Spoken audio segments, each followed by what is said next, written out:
Then all the congregation raised a loud cry, and the people wept that night. And all the people of Israel grumbled against Moses and Aaron.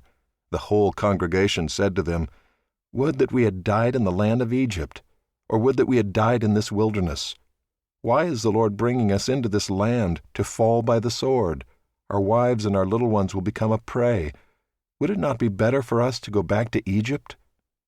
And they said to one another, "Let us choose a leader and go back to Egypt." Then Moses and Aaron fell on their faces before all the assembly of the congregation of the people of Israel. And Joshua the son of Nun and Caleb the son of Jephunneh, who were among those who had spied out the land, tore their clothes, and said to all the congregation of the people of Israel, "The land which we passed through to spy it out is an exceedingly good land.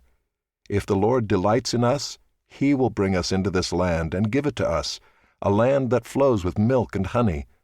Only do not rebel against the Lord, and do not fear the people of the land, for they are bread for us.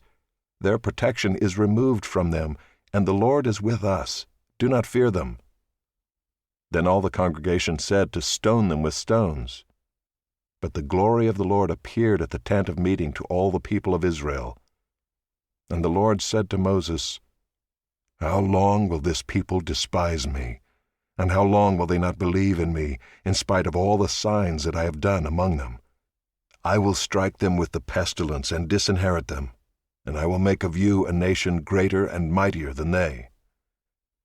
But Moses said to the Lord, "Then the Egyptians will hear of it, for you brought up this people in your might from among them, and they will tell the inhabitants of this land. They have heard that you, O Lord, are in the midst of this people, for you, O Lord, are seen face to face, and your cloud stands over them, and you go before them in a pillar of cloud by day, and in a pillar of fire by night. Now if you kill this people as one man, then the nations who have heard your fame will say, 'It is because the Lord was not able to bring this people into the land that He swore to give to them, that He has killed them in the wilderness.'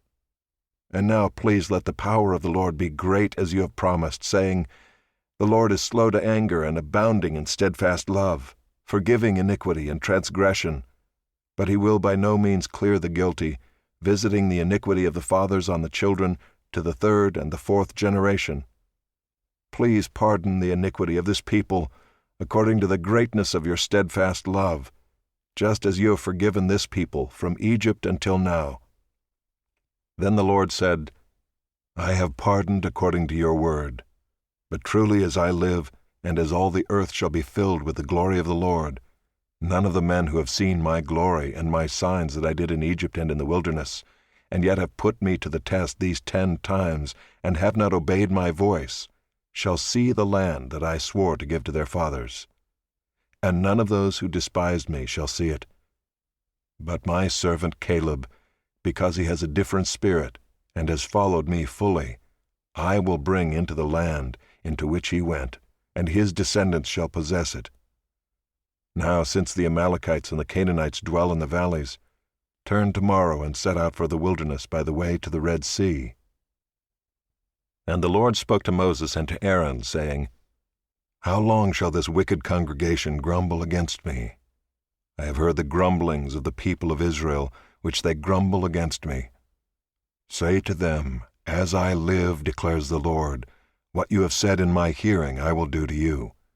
Your dead bodies shall fall in this wilderness, and of all your number, listed in the census from 20 years old and upward, who have grumbled against me, not one shall come into the land where I swore that I would make you dwell, except Caleb the son of Jephunneh, and Joshua the son of Nun. But your little ones, who you said would become a prey, I will bring in, and they shall know the land that you have rejected. But as for you, your dead bodies shall fall in this wilderness. And your children shall be shepherds in the wilderness 40 years, and shall suffer for your faithlessness, until the last of your dead bodies lies in the wilderness.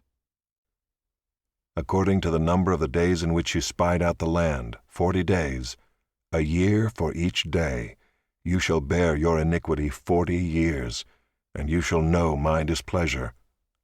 I, the Lord, have spoken. Surely this will I do to all this wicked congregation who are gathered together against me. In this wilderness they shall come to a full end, and there they shall die.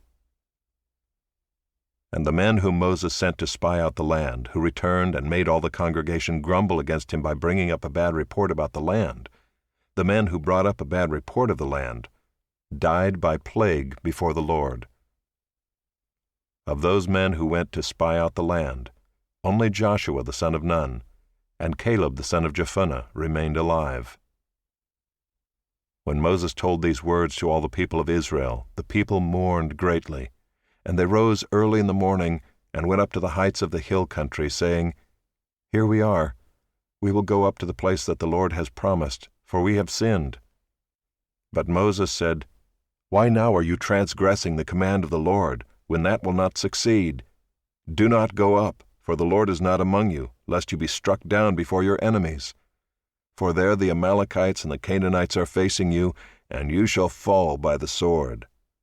Because you have turned back from following the Lord will not be with you." But they presumed to go up to the heights of the hill country, although neither the ark of the covenant of the Lord nor Moses departed out of the camp. Then the Amalekites and the Canaanites who lived in that hill country came down and defeated them, and pursued them even to Hormah.